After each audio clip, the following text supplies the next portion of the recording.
keep this, you got to do this according to the scriptures. It's always something, you bring up something, then they got to lie about that, they got to lie about this. You got someone maybe that's and trying to inquire of more understanding, they'll lie to that person. It's not talking about this, it's we're under grace and all of this type stuff.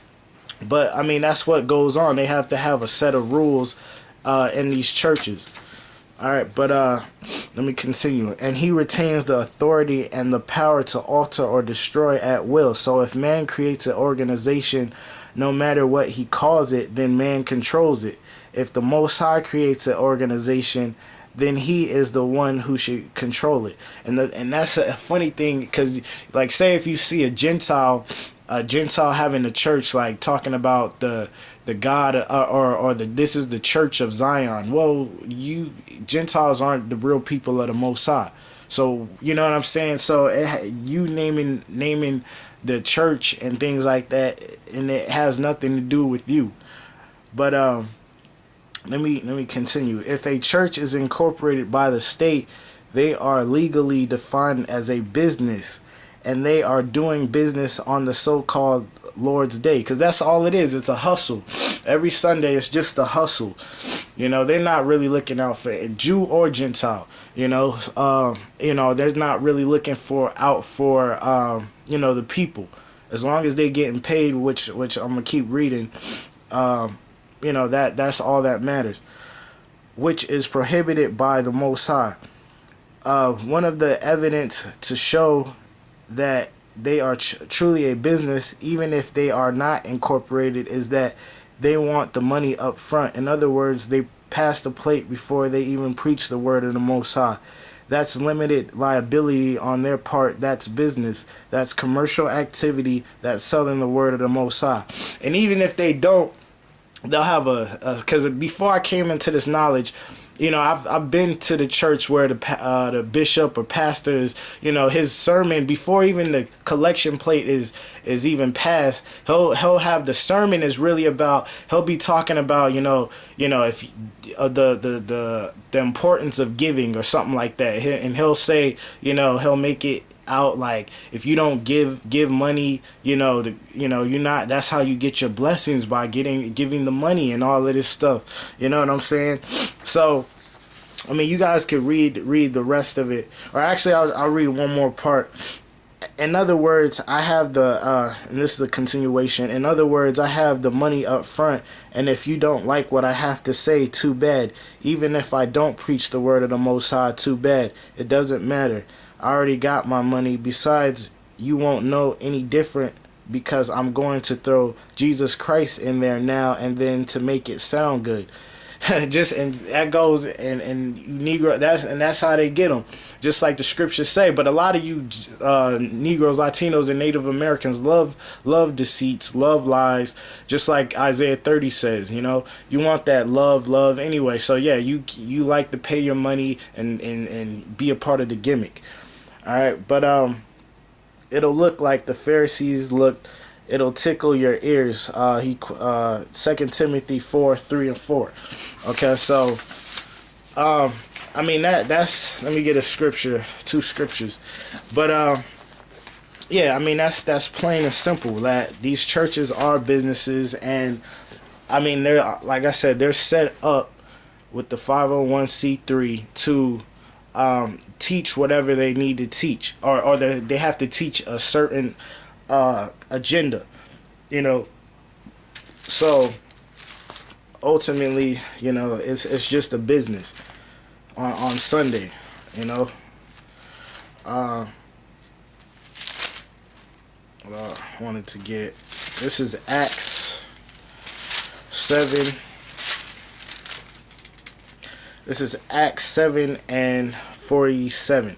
But Solomon built him a house, howbeit the Most High dwelleth not in temples made with hands, as saith the prophet. Okay, so howbeit the Most High dwelleth not in temples made with hands. Okay, so that's plain. The Most High doesn't dwell in temples. And here's another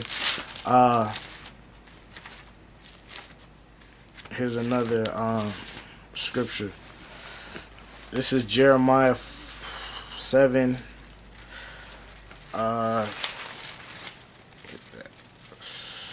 Jeremiah 7. Start at 4. Jeremiah 7 and 4. Trust ye not in lying words, saying, the temple of the Most High, the temple of the Most High, the temple of the Most High are these. That's what goes on today. You got a church on every corner. This is the church of God. This is the church of Jesus Christ. And this is the church of, this is the church of God and Jesus Christ. So, on every corner. But, it's all the same hustle. Okay. And I'll just read, I'm going to read to 9. For if ye thoroughly amend your ways and your doings, if ye thoroughly execute judgment between a man and his neighbor, if ye oppress not the stranger, the fatherless, and the widow, and shed not innocent blood in this place, neither walk after other gods to your hurt. And just showing that the stranger, if ye oppress not the stranger, showing the Israelites had, just like in Exodus the 20th chapter, showing that the strangers were our property. They were under us. You know what I'm saying? So showing you that as far as, the things that are going on, the Most High is telling us basically to go into the law. For if ye, verse 5 again, for if ye thoroughly amend your ways and your doings, if ye thoroughly execute judgment between a man and his neighbor, if ye oppress not the strangers, the fatherless, and the widow, and shed not innocent blood in this place, neither walk after other gods to your hurt, then will I cause you to dwell in this place, in the land that I gave to your fathers forever and ever. Behold, ye trust in lying words that cannot profit. Will ye still murder and commit adultery and swear falsely and burn incense unto Baal and walk after other gods whom you know not? So, obviously the Most High is counting down commandments. Okay, so likewise in these churches, you don't burn incense, but you still are worshiping other gods. Okay, so from there, but the point is, trust ye not in lying words. These are the temple, all of that is going on in this whole world, and they're all doing the same thing, traditions of men. Nothing in these churches in America and all over the world are really in the spirit of Yahweh B'Shem Yahushua. Alright, so let's matter of fact, before I get the definition of church in the Greek, let me get one more scripture. So this is 2 Corinthians, let me see, 2 Corinthians 15 or 6 and 15. And what concord hath Christ with Belial? Or what part hath he that believeth with an infidel? And what agreement hath the temple of the Most High with idols? For ye are the temple of the living power, as the Most High hath said, I will dwell in them and walk in them, and I will be their power, and they shall be my people. Okay, so Paul here is quoting from Leviticus 26, which is Most High was talking to Israelites. So Israel, we're the temple of the Most High. Because if you get understanding, the letters of Paul were written, the Corinthians was written to the Israelites in Corinth. All right, but it's a cut because he's quoting from the Leviticus, what was said in Leviticus. All right, but the point is that hath the temple of the what agreement hath the temple of the Most High with idols? For ye are the temple of the living power.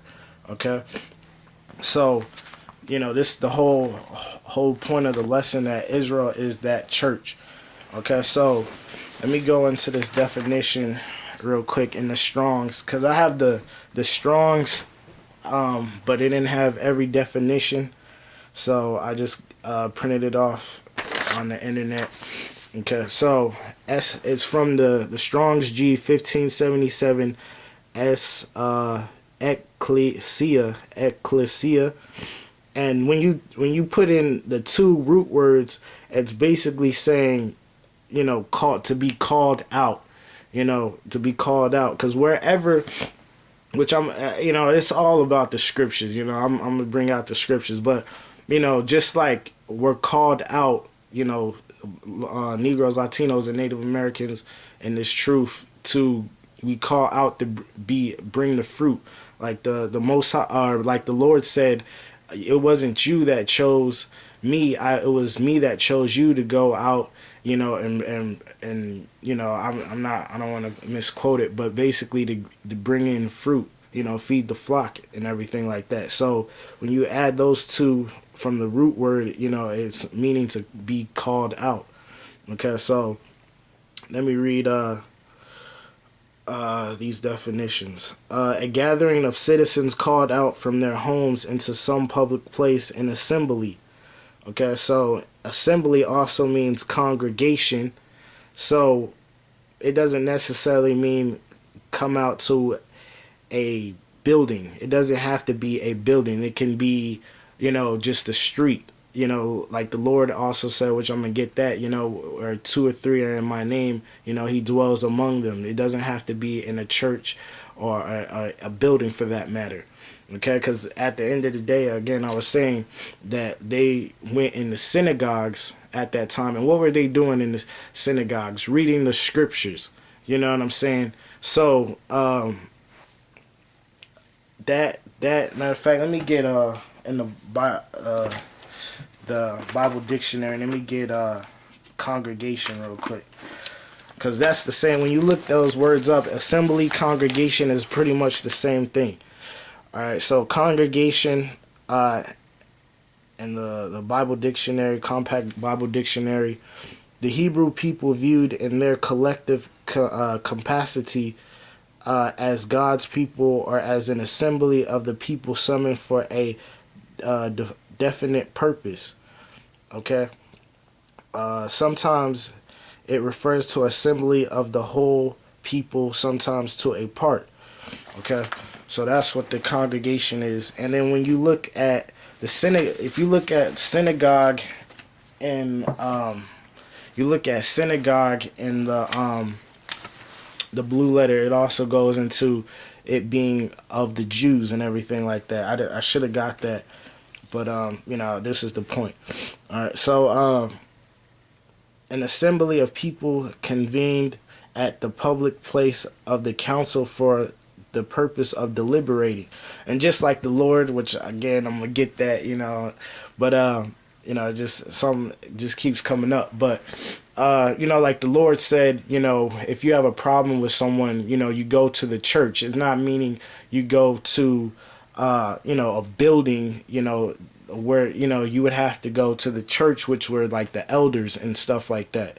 Okay, but the next one is the assembly of the Israelites. Okay, just like what I was just reading in the congregation.